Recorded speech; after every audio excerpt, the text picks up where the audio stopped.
we suggest you consider this material for the walls of your home. Designed to last a lifetime, a trouble-free lifetime.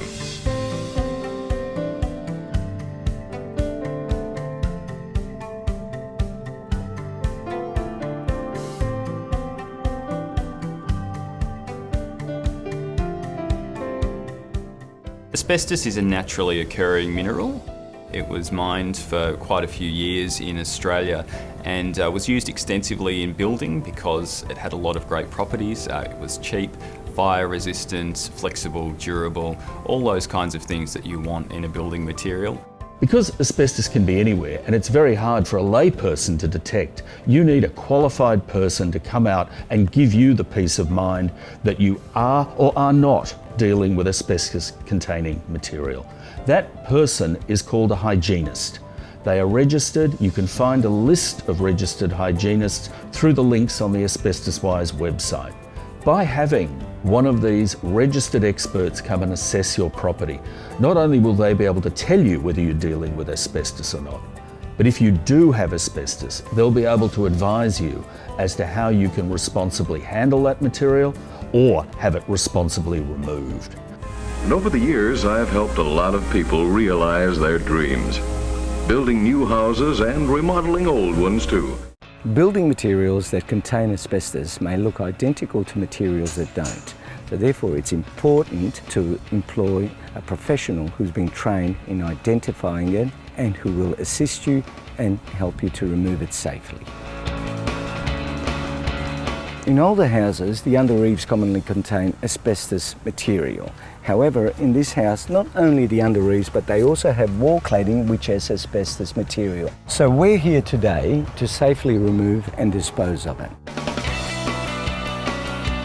Internally, very common in wet areas, like in laundries in particular, like this house here, not only in a wet area, but it's also on the walls and on the ceiling. With floors, although they may appear fine, the danger could be lurking with a layer or two layers below.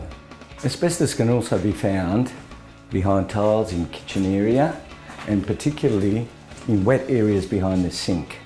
Also, if we come into here, a cupboard, which looks safe and harmless.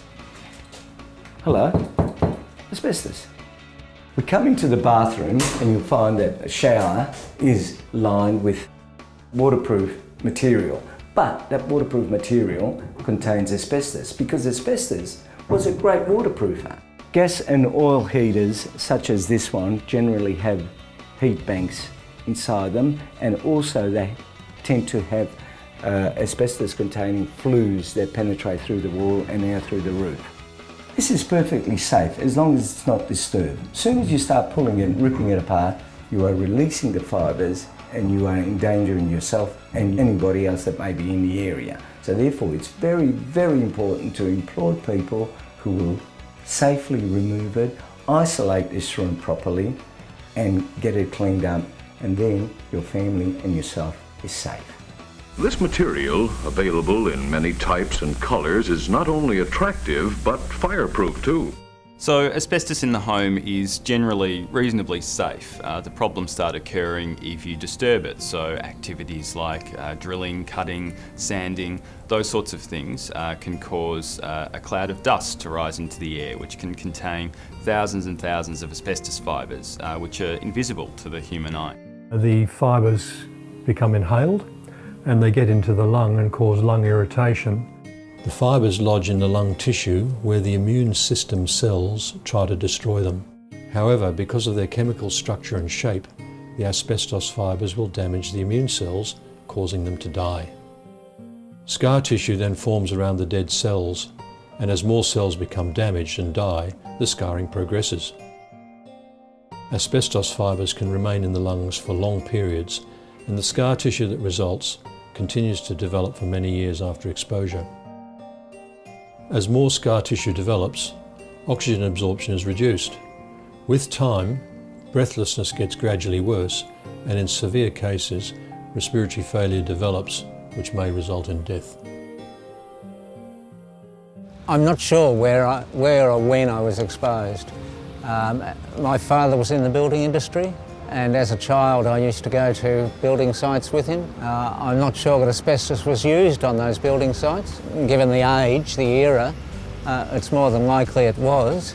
I was diagnosed with mesothelioma 6 years ago. I was diagnosed with asbestosis 4 years ago. And asbestosis is a scarring process of the lung. Asbestosis can take 15 to 20 years to develop, and usually you need a reasonable exposure to asbestos-containing materials. Mesothelioma is a very serious malignancy, cancer of the inside of the chest wall, and the life expectancy from diagnosis to death is in the order of 6 to 12 months. Like with my husband Gordon, he'd been fit all his life, and then all of a sudden one day had a collapsed lung, and then within 8 months he died because he'd been diagnosed, he'd got mesothelioma. Gordon was actually exposed 40 years prior to when he was diagnosed, and he'd been exposed through his work that he did at the time. Nobody knows, they're a walking time bomb. You know, it just, fibres get in and nobody knows they're there. And your life changes forever. On that day, you get that diagnosis and just completely changes your life, your family life. I think the biggest thing is that how much it changes your kids' lives. It was natural that the scientists would turn to asbestos, for this is a remarkable mineral.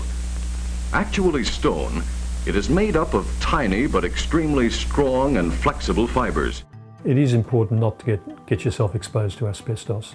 When we look at the history over the last 100 years or so, we identify what we call 3 waves. The first wave of asbestos disease sufferers were the miners. The second wave were the tradesmen, electricians, plumbers, builders, construction workers who would have used asbestos containing materials even up to the 70s and early 80s, and who would have been exposed to the dust on a regular basis. These days we're seeing younger people with asbestos-related conditions who are coming through in what we call the 3rd wave, and these are people who've done their own home renovations. Homes in Australia commonly have asbestos-containing materials in them, and you may not, as a home handyman, realise that they're there, and you need to think about that. And it's important because even small exposures to asbestos are potentially dangerous and even fatal in some cases. So it's probably better to get an expert to come in and do your renovations. I know it costs a bit more money now, but it may save you and give you a bit more life at the other end, or at least a more pleasant life. These fibers act as a reinforcing agent, just as steel rods are used to reinforce concrete. So Asbestoswise offers a range of services free of charge to the public and to people living with an asbestos-related disease. We have an information and advice line, so people can give us a call, ask about identification, removal, disposal of asbestos. So for example, someone might be renovating their home, give us a call, say, I know I've got some asbestos in the shed out the back or in the ceiling, how might I manage that? And we'll be able to assist them with that inquiry. Or someone might find out that either they or someone they love has been diagnosed with an asbestos-related disease. They'll call us, we can give them a bit of information about the condition, help them access legal support for compensation and provide support services as well. We have a one-on-one peer support program. They can talk to someone else with the condition, or they can come along to one of our support groups. It's a peer-to-peer support group facilitated by myself, and people come along and they share how they're feeling themselves about being on that journey, and carers even, they get to talk to other carers as well.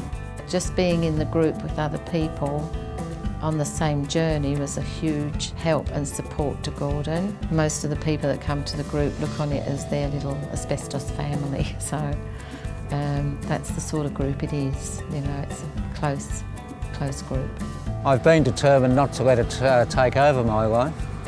I just try to do everything as per normal.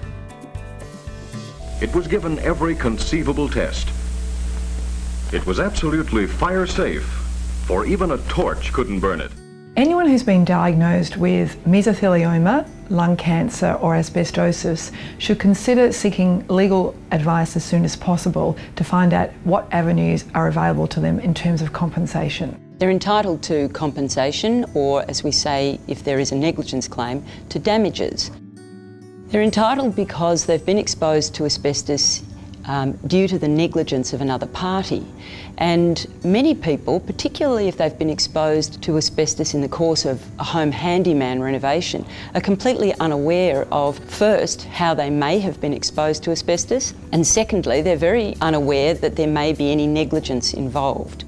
We recommend they contact a solicitor to discuss the legal rights that they may have, because after some fact-finding and investigation, it's amazing how much we're able to through talking to family members, former work associates and friends about where they've been exposed to asbestos. Once the negligent parties have been identified, we're able to apply to the court for a speedy trial.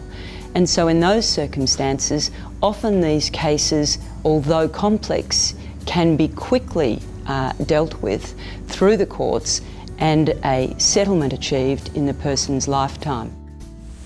The actual use of this material on homes over the years is the final convincing proof. I'm passionately interested in research. At the moment, mesothelioma is an incurable disease. The only hope I've got is for somebody to come up with a cure, or even a treatment that will extend lives or make life a lot easier for people living with the disease. Unfortunately, there's very little research done into asbestos-related diseases, but we need more money, more research into the disease. We don't recommend that people try and remove asbestos or work with asbestos themselves. It's always a good idea to use a licensed professional, and people can give us a call if they need to be put in touch with someone that can assist them with their asbestos management issues. Remember, this stuff is deadly. It is not something to be handled lightly. You need to get professional advice. Much better to be safe than sorry. Asbestos kills, there is no doubt about that. My advice to people would be not to do it yourself, to get a licensed, trained professional. If you really must do it yourself, be very, very careful and follow all the guidelines. But personally, I think life is more important than the money you might save by doing it yourself.